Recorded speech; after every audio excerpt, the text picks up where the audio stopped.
Hello everyone.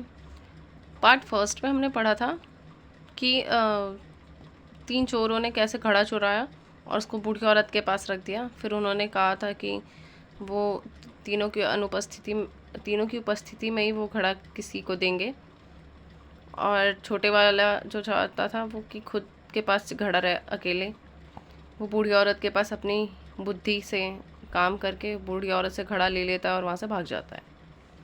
अब आगे next आगे देखते हैं स्टोरी में क्या है। So let's start. The leader of thief waited for some time. चोरों के सरदार ने कुछ समय तक प्रतीक्षा की। Then he went inside the hut. और उसके बाद वो झोपड़ी में अंदर गया। He soon found out everything. और जल्द ही उसे सारी बात का पता चल गया। He accuse the old woman of being careless and ask her to pay him for the lost gold. उसने बूढ़ी औरत पर लापरवाह होने का आरोप लगाया और उससे उसका पूरा सोना वापस करने के लिए कहा। She was taken aback as she was innocent. बूढ़ी औरत बहुत ही गरीब थी, और वो चूँकि वो बहुत थी गरीब थी और वो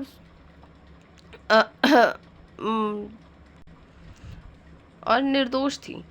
she was too poor to pay even a bit of gold. और वो बहुत गरीब थी, चूँकि वो सोने का एक टुकड़ा भी वापस नहीं कर सकती थी। She begged the leader to forgive her and fell on his feet. वो बूढ़ी औरत सरदार के पैरों पे गिर गई और गिड़गिड़ाने लगी कि उसे माफ़ कर दें। But he was not to use. लेकिन वो उसकी एक भी नहीं सुन रहा था। Then the old woman approach the king and told him the whole story. उसके बाद बूढ़ी औरत राजा के पास जाती है और राजा को पूरी कहानी बताती है। So the king sent his wise minister who was known for his judgement. उस सारी बात सुनने के बाद राजा अपने सबसे बुद्धिमान मंत्री को भेजता है, जो कि अपनी बुद्धिमानी के लिए जाना जाता था। The old woman narrated the whole story to the minister. वो बूढ़ी औरत मंत्री को सारी बात बता देती है, पूरी कहानी। The minister fixed a day for trial. जो मंत्री है उसने परीक्षण न्याय का एक दिन तय किया। On the day of trial, न्याय के दिन, the court was full of the people eagerly wait to see how the minister would decide the case. अंतिम न्याय के दिन, न्याय का जो दिन निर्धारित किया गया था, उस दिन न्यायालय लोगों की भीड़ से पूरा भरा हुआ था। सब यह देखने के लिए उत्सुक थे कि वो मंत्री इस समस्या का समाधान कैसे करता है।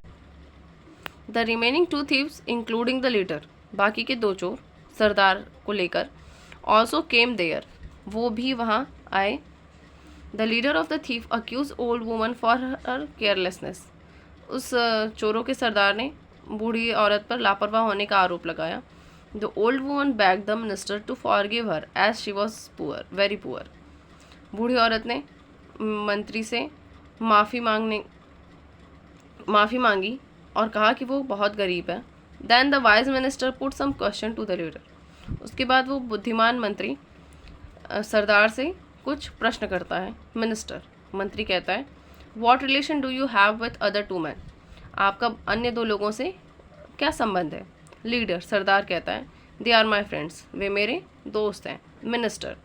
मंत्री, how does the pot of gold belong to all of you. आप लोगों का सोने के घड़े से क्या संबंध है। The leader tremble with fear and give no answer. चोरों का सरदार डर से कांपने लगता है और कोई उत्तर नहीं देता है। मंत्री दोबारा पूछता है, from where did you get this pot of gold.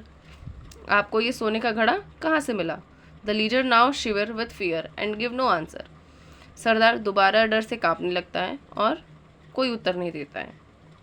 Minister, where are you going in the night with the pot of gold. मंत्री पूछता है, आप लोग सोने के घड़े के साथ रात में कहाँ जा रहे थे। The leader gives no answer. सरदार पुनः कोई उत्तर नहीं देता है। Minister, did you tell this woman to give back the pot only to all three of you together. मंत्री पूछता है कि आपने बूढ़ी औरत से कहा था कि जब तक आप तीनों एक साथ ना हो तब तक वो घड़ा किसी को ना दें। Leader, yes we did. सरदार कहता कि हाँ, हमने कहा था। Minister, then bring your other friend and answer my other questions also. ठीक है। मंत्री कहता है, ठीक है, फिर जाओ अपने बाकी के दोस्तों को लाओ और मेरे सारे सवालों का जवाब दो। Then the old woman will give the pot of gold back to you. और सवालों का जवाब देने के बाद ये बूढ़ी औरत तुम्हें तुम्हारे सोने का घड़ा वापस कर देगी। The two thief were very much terrified. वे दोनों चोर बहुत डरे हुए थे।